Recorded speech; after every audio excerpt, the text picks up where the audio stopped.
رب کی ساری دیکھو دعائیں، مسنون دعائیں پیغمبر نے بتلائیں، یہ توحید ہے۔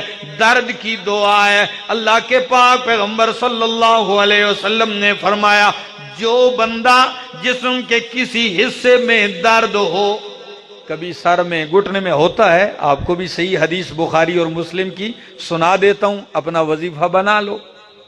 فرمایا کیا؟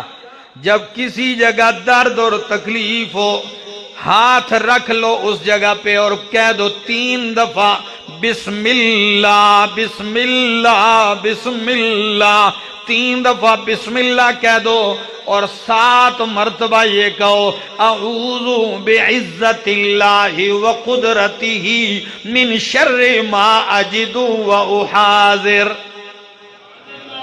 ان لفظوں پہ غور، اللہ اکبر، ان کلمات میں بھی توحید ہے۔ فرمائے 7 دفعہ یہ کلمات پڑھ لو، انشاءاللہ تکلیف اور درد ختم ہو جائے گا۔ لوگ دم تو کرتے ہیں پھر بھی شرک سمجھتے ہیں۔ دم بھی انہی آیات کا ہے جس میں کیا ہے؟ رب کی توحید ہے۔ اللہ اکبر۔